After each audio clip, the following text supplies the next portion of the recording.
Suatu ketika, ada sebuah kota kecil bernama Claudi. Dan di dalam kota Claudi, hiduplah seorang seniman yang cemerlang, bernama Albert.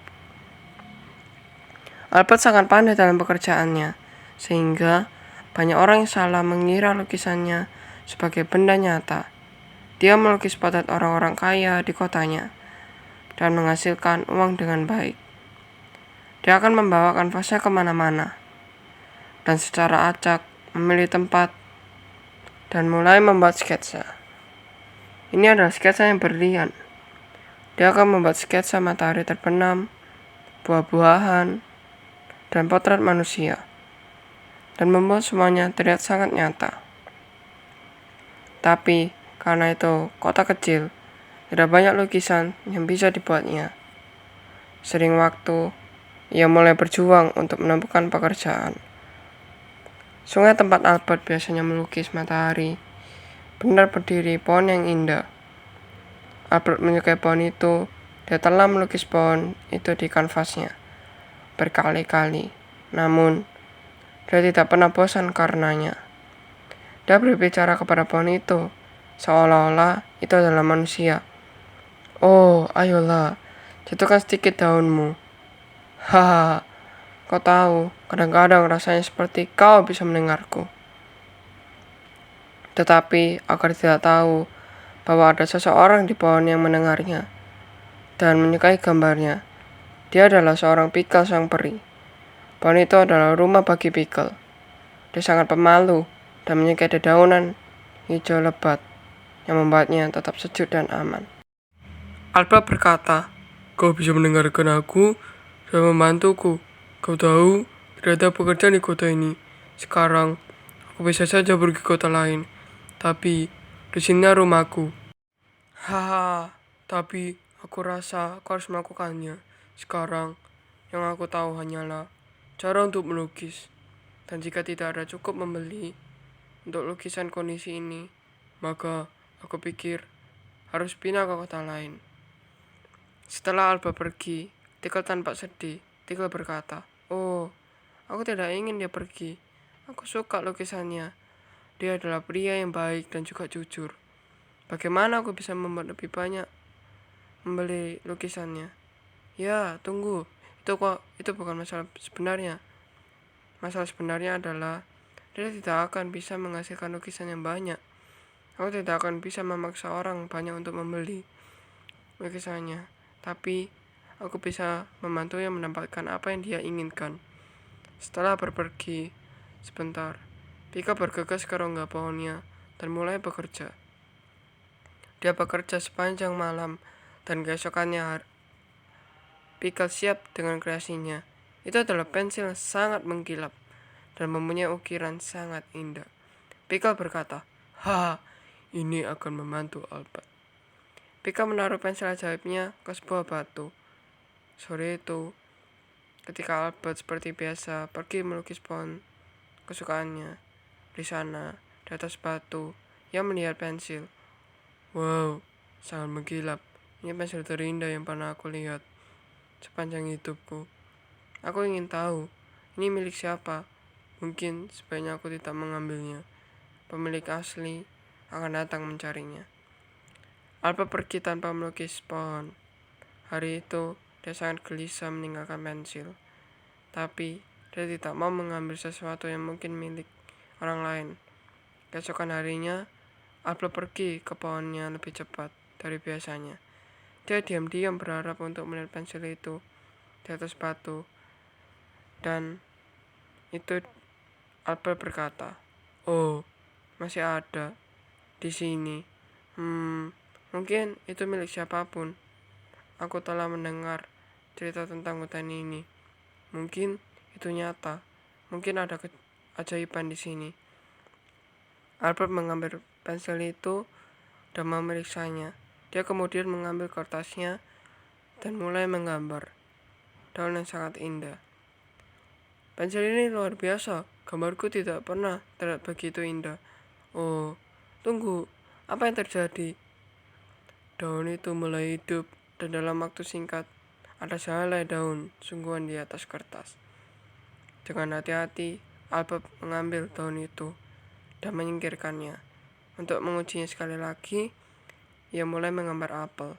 Begitu dia selesai membuat sketsa apel itu menjadi hidup. Oh, tidak, ini ada pensil ajaib. Aku bisa menggambar apapun yang aku butuhkan. Kebahagiaan Albert tidak mengenal batas. Dia melompat gembira dan berlari ke rumahnya. Pickle melihat Albert pergi dan dengan senang hati membantu temannya yang berbakat itu. Dia tahu dia telah melakukan hal yang benar.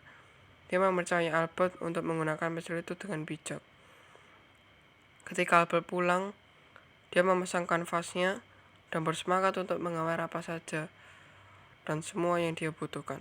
Pertama, dia menggambar hidangan lezat, tapi dengan tergesa-gesa. Alih-alih menggambar mangga yang tepat, ia menggambar lingkaran, tapi tidak ada yang terjadi. Dia menggosokkannya dan mencoba menggambar lagi, tapi dia begitu semangat sehingga sekali lagi dia hanya mampu menggambar garis besar yang kasar.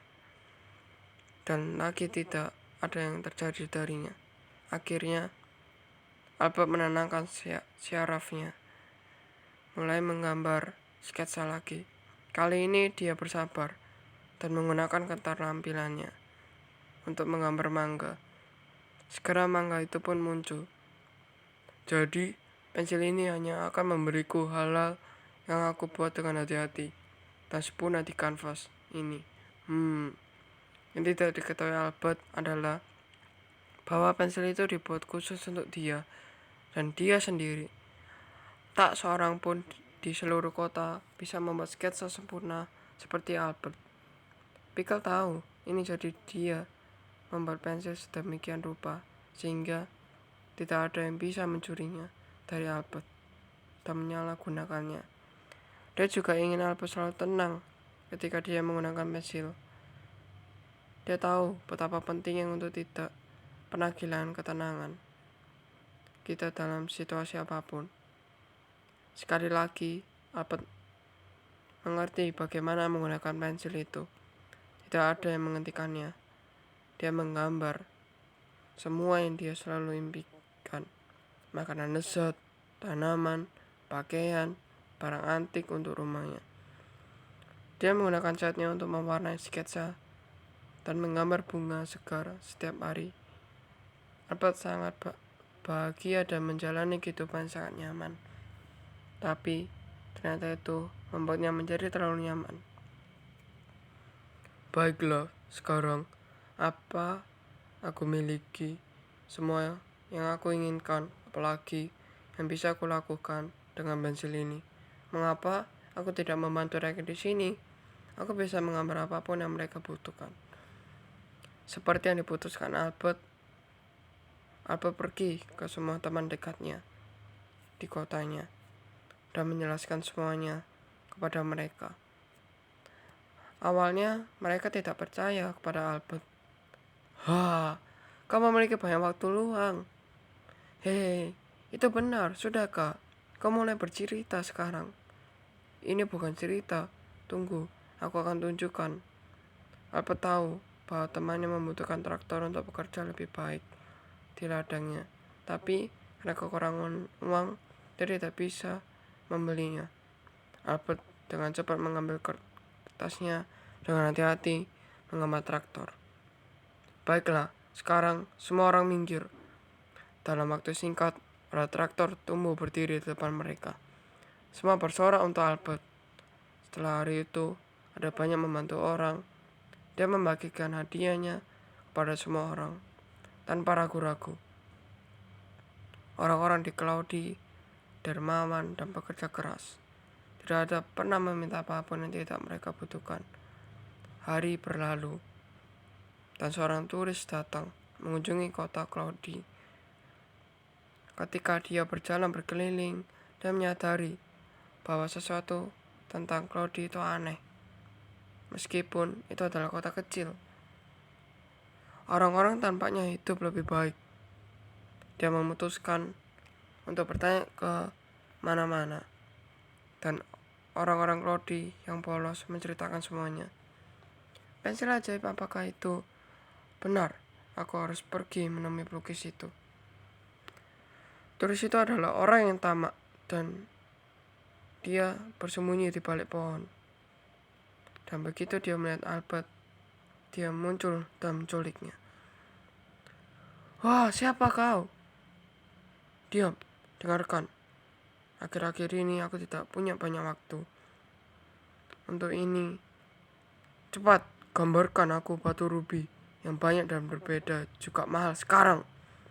Albert mengeluarkan pensilnya dan mulai menggambar. Tapi dia sangat takut sehingga yang bisa dia gambar hanyalah batu. Apa ini? Beraninya kau mempermainkanku. Pergi, aku akan menggambar sendiri. Rantai emas paling bersinar. Turis itu bukan seniman. Bahkan dia sangat buruk dalam menggambar.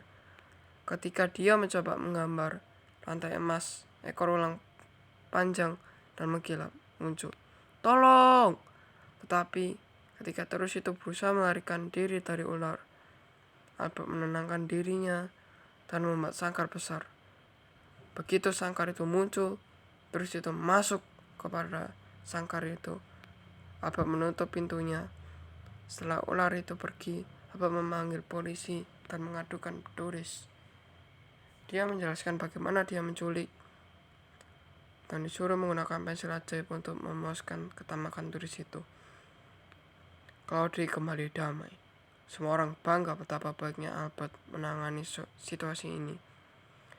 Albert sendiri telah mempelajari pelajaran sangat penting. Dia menyadari betapa bahayanya memiliki sesuatu tanpa harus bekerja. Untuk itu, dia memutuskan untuk mengubur pensil di bawah batu yang dia temukan. Diyakini bahwa pensil ajaib masih terkubur di dekat pohon favorit Albert. Sebuah pohon dengan peri kecil yang tinggal di sana. Tamat.